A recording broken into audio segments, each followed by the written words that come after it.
بسم الله الرحمن الرحیم. نن ډیره غټه بده پیښه مخې ته راغلې ده څه په وادي تیراہ خیبر کې پر امن احتجاج کوونکو باندې ډایرکټ فایرنګ شوی ده. بالکل سیده فایرنګ په شوی ده. څه کې څه کسان شهدا شوي دي، تقریبا شپږ پورې شهدا دي او څه کسان زخمیان دي. بیا بدقسمتۍ ته کسه څه اوس څه خلکو مینیګانو یا نور غټو خلکو وزیر الله پورې مذمتي بیان جاری کړی ده او سره نن ورځې شپږ بجې یو پروټیسټ کال کړی ده، مطلب احتجاج به کوي.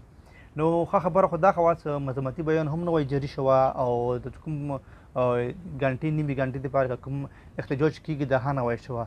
ښه به دا وه چې بالکل ټیک ټاک درنې وشي، روډ مکمل بند شي، تر هغې پورې روډ بند وي، تر هغې پورې مړې شهدا ښخ نه کړي، دفن نه کړي، تر څو پورې چې کومو کسانو فایرنګ کړی ده سیکیورټي فورسز والا هغه کسان ګرفتار نه وي شوي او هغو کسانو ته نن سبا کې نن یا سبا ته سزا ورکړې نه وي شوي. مطلب مرګ بدل مرګ ده، څو پورې هغه یې مړه نه وي کړي. د خلکو په مخ کې په دغو سیکیورټي فورسز باندې څه فایرنګ نه وي کړی، مړی نه وي کړی، تر هغې پورې خیبر خلکو ته پکار ده قبیلي چې کوم تکړه خلک دي د خیبر ایجنسۍ والا ضلع خیبر والا، هغه تکړه خلک دي، ښه خلک دي، زړور خلک دي، تکړه دي. هغو خپله در نه تر هغې پورې ختمه نه کړي، روډونه تر هغې پورې کولو نه کړي چې څو پورې دغو دهشتګردو ته سزا میلاو نه وي شوي. هم خلک هم هغه مذمتي بیان جاري کوي، وزیر الله جاري کوي. نو بیا خو څه پیدا نه شوله. اقبال افرید ته پکار ده چې کوم نور غټ خلک دي، شجګل ده یا هغه ورور ده، نور ته کوم غټ خلک دي، هغو ته پکار ده چې دا در نه سپورټ کړي، در نه کښېنئ، روډونه بند کړي، تر هغې پورې روډ بند کړي، تر هغې پورې مړې کږدئ چې څو پورې د سیکیورټي فورس والا چې کوم خلکو دي کې فایرنګ کړی ده هغه ګرفتار نه وي شوي، هغو ته سزا میلاو نه وي شوي. سزا مطلب مرګ، هغو ته د مرګ والا سزا میلاو نه وي شوي. تر هغې پورې خیبر ځوانانو ته پکار ده چې در نه ویر کړي، روډونه بند کړي او شهدا چې کوم دي هغه ښخ نه کړي، تر هغې پورې څو پورې دغو خلکو ته انصاف میلاو نه وي شوی. څو پورې چې کوم دهشتګرد ټیروریست دي، هغه ټیروریست چې کومو نن فایرنګ کړی ده په سرکاري جامې کې، سرکاري وردۍ کې، قانون خلاف ورزي کړې ده، پر امن احتجاج هغو باندې ډایرکټ فایرنګ کړی ده، پر امن احتجاج هغو باندې ډایرکټ بالکل فایرنګ کړی ده، سیده فایرنګ یې په کړی ده.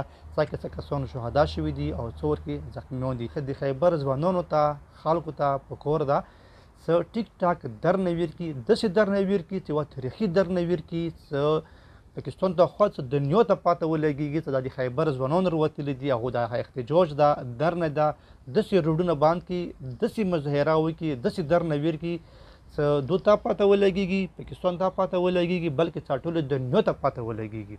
داسې شی پکار ده، داسې نه یې پکار ته بس مذمتي بیان وشولو، شپږ بجې وه، مظاهره وشوله، خبره ختمه شوله.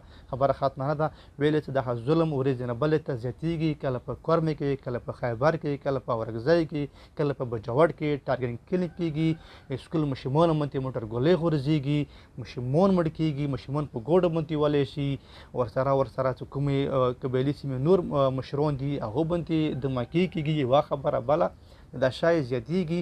نو د نورو کومې قبیلې ضلعې دي، بجوړ ده، مومند ده، اورګزۍ ده، کرمه ده، وزیرستان ده، دو سترګې بالکل خیبر ته دي. ویلې چې خیبر بالکل په سنټر باندې ده، تکړه خلک دي، ځوانان ښه دي، په تعداد کې زیات دي.